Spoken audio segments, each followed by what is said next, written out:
Karin pa zdaj spoznavamo dva res strastna navdušenca in navijača Evrovizije. Predlagam, da ju kar spoznamo. Karin, dobro jutro, dober dan še enkrat. Monika, še enkrat lepo dobro jutro tebi in vsem, ki nas spremljajo. Ja, tudi na notah novih uspešnic, evrovizijskih uspešnic, ki jih bomo nocoj slišali. Na tistem velikem odru, ki ga naša dva ljubitelja Evrovizije zelo dobro poznata. Z nami sta Samo in Miran. Lepo dobro jutro obema. Samo, morda bi začela s prvim vprašanjem. Vi slovite po vsej Sloveniji kot veliki zbiratelj tudi predmetov. Kako to izgleda pri vas doma? Ste obkroženi z njimi vse vprek in danes ste nekaj posebnega prinesli posebej za nas? Ja, zdaj tega je dejansko zelo veliko, pa bi bilo treba kaj bolj reda narediti. Upam, da ko bom v penzionu, da bom imel čas za to res sortirati. Prinesel sem pa pač tole. Letos je prvič na Švedskem, drugič je letos ravno 50-letnica od najznamenitejše skupine, ki je zdaj zmagala na Eurosongu, to je ABBA. To je res taka stara plošča, ko sem jo kupil še kot zelo mlad sem bil, RTB po licenci narejena, zdaj sem jo tako malo zaščitil s plastiko. Ta je bila res velikokrat preposlušana. Pa še dela?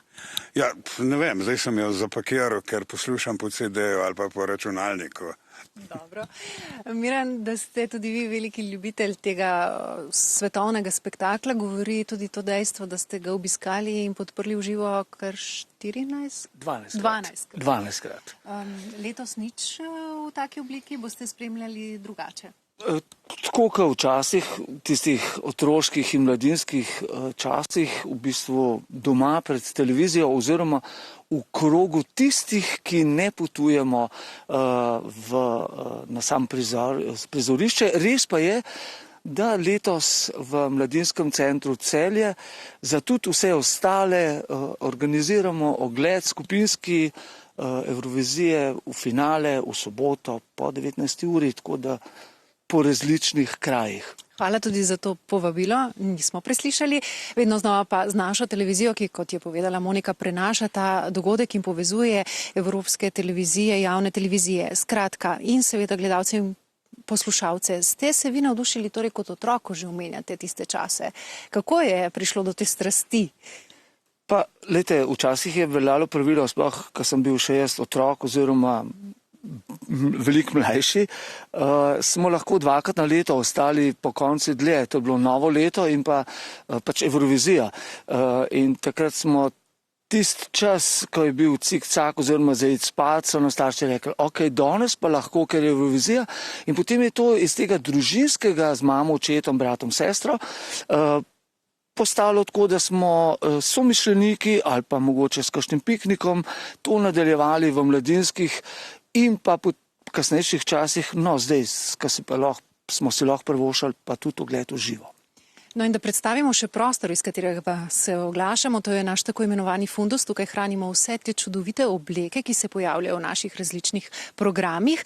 No tu za nami je pa prav posebno stojalo, na katerem so izobešene evrovizijske obleke. To bi lahko bil tudi eden od naših kvizov v prihodnjih dneh. Mi smo se že nekoliko poigrali, nekatere prepoznali, kaj ne, Samo? Ja, nekateri so zelo znani, čeprav moram priznati, da so da na ekranu stvari včasih tudi drugače izgledajo. Zdaj tega prvega bi si upal ugibati, da je Tinkara pred 10 leti.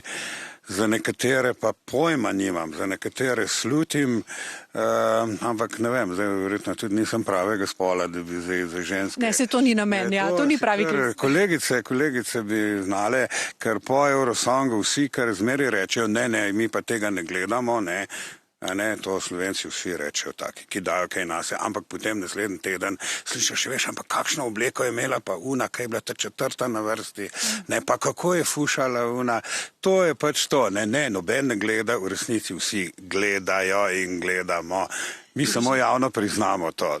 Prvič že nocoj zvečer ob 9. Morda torej res, gledamo bolj ali poslušamo, sploh zdaj, ko je ta spektakel iz leta v leto bolj veličasten? Ne poslušamo z očmi. ker to je celotni paket, a ne, ki v bistvu sam koncept je zanimiv, a ne, da ti gledaš, praktično je zdaj tehnika tako napredovala, da so že živi nastopi že skoraj da kot video spoti in to je dejansko en tak tudi tehničen šov narejen, ne, jaz se spomnim, pred 15 leti v Moskvi so rekli, da so v dvorani 30% vseh LED ekranov na svetu uporabili samo za Eurosong, takrat 15 let nazaj. In to sem prepričan, da Švedi, ki so pa sploh znani mojstri po teh šovih televizijskih, oni imajo v 5 epizodah vsako leto izbor, ne. Bodo tudi letos naredili to tako, kot se spodobi. Hvala lepa. Samo vabilo za gledati. Nocoj se torej dobimo skupaj na Prvem. Miran in Samo, najlepša hvala za to druženje in vse dobro ob spremljanju naše evrovizijske predstavnice.